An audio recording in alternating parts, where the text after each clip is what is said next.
റളിയല്ലാഹു തആല അൻഹു പറഞ്ഞു, അല്ലാഹുവിന്റെ റസൂലേ, ഞാൻ മെൻസസിലെ പെണ്ണാണ്, അറിഞ്ഞുകൂടെ? പെണ്ണുങ്ങൾക്ക് മാസത്തിൽ ഇടക്കിടക്ക് ഇങ്ങനെ ഉണ്ടാവുന്നൊരു അസുഖാണല്ലോ. ഞാനിപ്പൊ മെൻസസ് ഉണ്ട്, ബ്ലീഡിംഗ് ഉണ്ട്, ഹൈലുണ്ട്.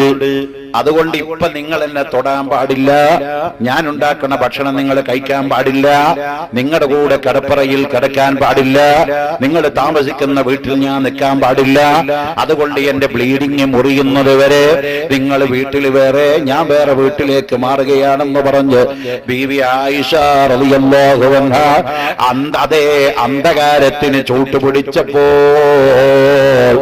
റഹ്മത്തുൽ ലിൽ ആലമീനായ മുത്തു മുസ്തഫ നബി മുഹമ്മദുർ റസൂലുള്ളാഹി തങ്ങൾ ആയിഷനെ വിളിച്ചുകൊണ്ട് പറയാ, ആയിഷ, ഒരു പെണ്ണിന് മെൻസസ് ഉള്ളപ്പോൾ ഒരിക്കലും അവള് ഭർത്താവിനെ ഒഴിവാക്കേണ്ടതില്ല.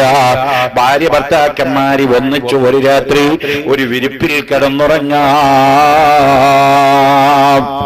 മെൻസസ് ഉള്ള പെണ്ണ് പാകം ചെയ്ത ഭക്ഷണം ഭർത്താവിന് ഭക്ഷിക്കാം, മറ്റുള്ളവർക്കും ജായിസാണ്.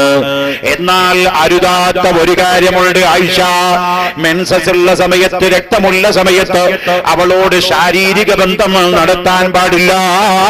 അഥവാ ആ പിരീഡിൽ ഒരു പുരുഷന് ശാരീരിക ബന്ധത്തിൽ ഏർപ്പെട്ട് മെൻസസ് ഉള്ള പെണ്ണിനൊരു കുട്ടി ജനിച്ചു പോയാലോ, നബി സല്ലല്ലാഹു അലൈഹി വസല്ലം പറയുന്നു, ആ കുട്ടി അംഗവൈകല്യമുള്ള വികലാംഗനായി തീരും, അല്ലെങ്കിൽ മന്ദബുദ്ധിയായി ജനിക്കുമെന്ന് മുഹമ്മദുർ റസൂലുള്ളാഹ്.